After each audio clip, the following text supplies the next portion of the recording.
राणा साहब, ये 62(1)(f का case supreme court versus supreme court नहीं है? जी देखिए, मसला सिंपल सा है। वैसे इसमें कोई इतनी बड़ी रॉकेट साइंस नहीं है।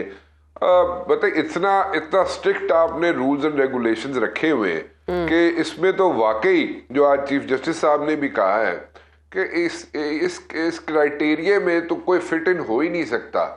फिर तो वो मेरा नहीं ख्याल कि कोई भी इलेक्शन लड़ सकता है। और जहां तक सजा का ताल्लुक है, या मिस रिप्रेजेंटेशन ऑफ फैक्ट्स कहेंगे इसको, मिस रिप्रेजेंटेशन ऑफ फैक्ट्स का जहां तक मसला है, तो ठीक है, 5 साल बहुत है यार। इतने 5 साल में आप अपनी सजा भुगत लें। 5 साल का टेन्योर जो है, जो भी बंदा है जिसने मिस रिप्रेजेंटेशन ऑफ फैक्ट्स किए, उसके आगे उसको इलेक्शन लड़ने दें। उसमें क्या ऐसी बात है? अगर वो कहता है जनाब के ठीक है। हाँ, इसमें एक बड़ी इंपॉर्टेंट चीज है, दैट इज कि देखें, जो मिस रिप्रेजेंटेशन ऑफ फैक्ट्स हुए हैं पहले, जिसकी बिना पे 5 साल होती है, या जो अभी उसमें कंट्रोवर्सी है और उसमें अभी तक डिसीजन नहीं आया, उसकी जो miss representation of facts at the very first place हुए थे, क्या वो प्रॉपर हुए थे, ठीक हुए थे, या गलत हुए थे? सो उसको भी प्लीज आइडेंटिफाई कर दे, क्योंकि वो बताना बहुत जरूरी है। उसकी भी क्लैरिटी बहुत जरूरी है कि जनाब वो उस वक्त इन्होंने गलत काम किया था, जिसने भी किया था। अब उसकी सजा जो है मिल चुकी है, and now from 5 years onwards he can participate, he और she can participate in the elections. So ये पिछला जो गुनाह है या गलती है या मिस रिप्रेजेंटेशन ऑफ फैक्ट्स है, उनको जरा क्लैरिटी के साथ सामने ले आए। तो बस इतनी सी गुजारिश है। बाकी 5 साल बहुत है, 5 साल इज मोर देन इनफ। और 5 साल का जनाब जो अरसा है, उसके बाद उसको इलेक्शन लड़ने दें।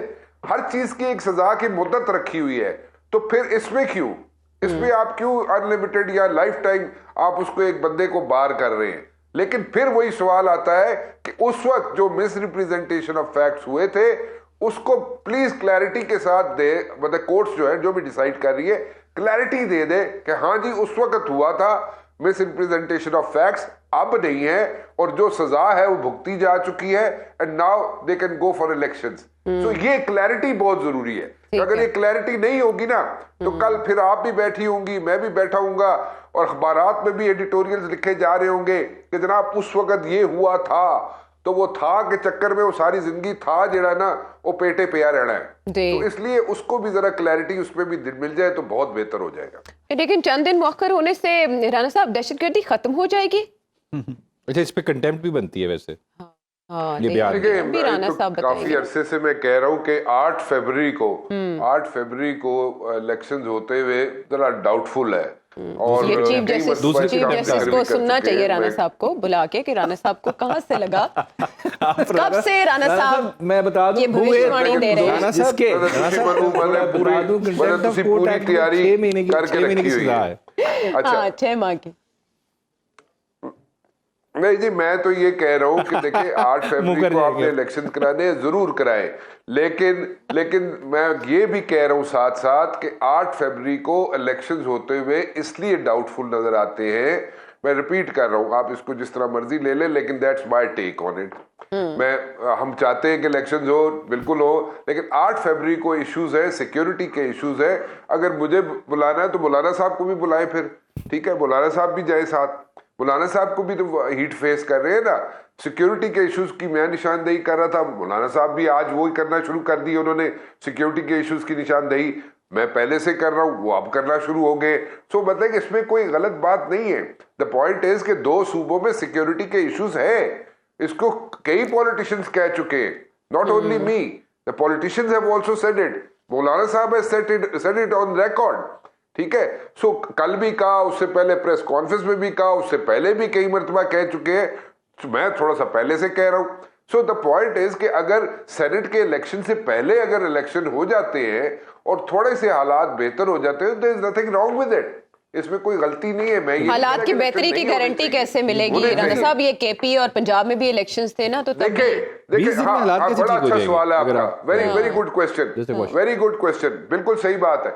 लेकिन द पॉइंट इज, देखिए इस वक्त जो है ना, सब लोगों ने टारगेट किया हुआ है, जो ये हॉस्टाइल इंटेलिजेंस आउटफिट्स है ना, उन्होंने टारगेट किया हुआ है कि 8 फरवरी को इलेक्शन होने हैं, तो उससे पहले जनाब कोई ना कोई अनसर्टेनिटी क्रिएट करने की कोशिश की जाएगी। सो वो उसको अगर माइंड में रखा जाए तो उसको टेंशन को थोड़ा सा डिफ्यूज करने के लिए अगर थोड़ा सा आगे पीछे चले, सेनेट के इलेक्शन से पहले करवा ले इलेक्शन, जरूरी है 8 को करानी है, इसमें कौन सी कोई ऐसी बात तो नहीं है। हॉस्टाइल एजेंसीज राणा साहब 8 वाले के बाद वाले में नहीं करा सकती अटैक, जो जैसी ऑपरेशन जो ऐसे कोई चल रहे हैं जो कि हमारे वेस्टर्न बॉर्डर पे चल रहे हैं, वो उसमें हो सकता है उस वक्त तक कमी आ जाए, हो सकता है उसमें उसको हम हैंडल करने में कामयाब हो जाए ज्यादा बेहतर तरीके से, ऐसन तरीके से। So there is nothing wrong with it. So इसमें कोई ऐसी बुराई नहीं है, we are just discussing it, we like talking about it. और यही मौलाना साहब भी कह रहे हैं, मौलाना साहब पे कितने हमले हो चुके हैं, हम पीछे चले जाए अगर देखें तो आपके पास यहाँ पे पॉलिटिकल हिस्ट्री है, आपको पॉलिटिकल हिस्ट्री भी मौजूद है। राणा साहब बीबी शहीद भी इसी तरह से शहीद हुई थी, लेकिन इलेक्शंस का इनेकाद फिर भी हुआ था। लेकिन देखें, जस्टिस उमर अता बंदयाल साहब के रूबरू भी जब ये बात की गई तो उन्होंने दुनिया की मिसालें दी कि कहीं कुदरती आफत आई हो, जंग का माहौल हो, तब भी वहां पर इलेक्शंस होते रहे हैं। यहाँ कैसे कब तक डिले हो सकते हैं? सही बात है, ये उज़र तस्लीम नहीं किया जा सकता। लेकिन द पॉइंट नहीं, बिल्कुल ठीक कह रही है आप। वो देखे उन ममालिक में जहां पे कोई जो इश्यूज थे या यहाँ पे जंग लगी हुई थी, उनके डायनामिक्स देख ले, हमारे अपने बॉर्डर्स देख ले, वेस्टर्न बॉर्डर भी देख ले, ईस्टर्न बॉर्डर भी देख ले। और इसके साथ साथ एक चीज और जरा जहन में जरूर रखिएगा, जब भी इंडिया में इलेक्शंस होने होते हैं उससे तो तनाव होता है सरहदों पे। इंडिया पाकिस्तान के ऊपर कोई ना कोई एडवेंचरिज्म जरूर करता है, फॉल्स फ्लैग ऑपरेशंस होते हैं, ठीक है, ये तो वैसे करता है। हाँ, ये तो रूटीन का हिस्सा यहाँ पे वो भी चीजें जेहन में रखें ना, हमारे डायनामिक्स डिफरेंट हैं। अच्छा, हमारे डायनामिक्स डिफरेंट हैं। अच्छा, हमारे सिक्योरिटी डायनामिक्स डिफरेंट है। अच्छा, तो राणा साहब फिर ये मौलाना साहब जो कह रहे हैं, इसका नोटिस इलेक्शन कमीशन और सुप्रीम कोर्ट लेंगे? वो फिर राणा साहब का भी लेंगे नोटिस आज। राणा साहब देखे ना, देना चाहिए राणा साहब, आप डिमांड कर रहे हैं, राणा साहब को बुला के पूछना चाहिए। देखे ना, एक बात ये तुसी मेरे पीछे ना पै जो ना अबूजर साहब, मैं गल ये कह रहा है कि देखे मौलाना साहब एक बहुत बड़े लीडर हैं, उनकी बहुत बड़ी फॉलोइंग है, उनकी जनाब यहाँ पे मतलब उनके लोग उनके चाहने वाले हैं, वो सारी बातें ठीक है, but the point is different, you know. आप उस चीज को you can not just throw it away. Whatever this leader is saying, जिसका नाम मौलाना फजलुर रहमान है, एक बड़ा लीडर है, ठीक है, आप उनकी सियासत से इख्तलाफ कर सकते हैं, मैं करता हूँ इख्तलाफ उनकी सियासत से, आप कर सकते हैं, हम लोग करते हैं उनकी सियासत से इख्तलाफ, ठीक है, but then again he is a leader, he is one of the biggest leaders of Pakistan. If he is talking something, if he is like pointing out something, what about the other leadership? अगर वो हिमायत ना करें, peoples party नहीं चाह रही ताखीर, नून league भी थोड़े पेशकश के साथ यही कह रही है। नहीं, लेकिन पीपल्स पार्टी वैसे शो उनका राइट है, अगर वो नहीं, उनका राइट है, वो अगर वो कहते हैं जनाब कि मौलाना साहब भाग रहे हैं, जैसे आज कुंडी साहब ने कहा, आज कुंडी साहब ने कहा कि मौलाना साहब इलेक्शनों से भाग रहे हैं, तो ठीक है, उनका राइट है पीपल्स पार्टी का, वो कह सकते हैं, ठीक है, इसमें तो कोई ऐसी चीज नहीं है।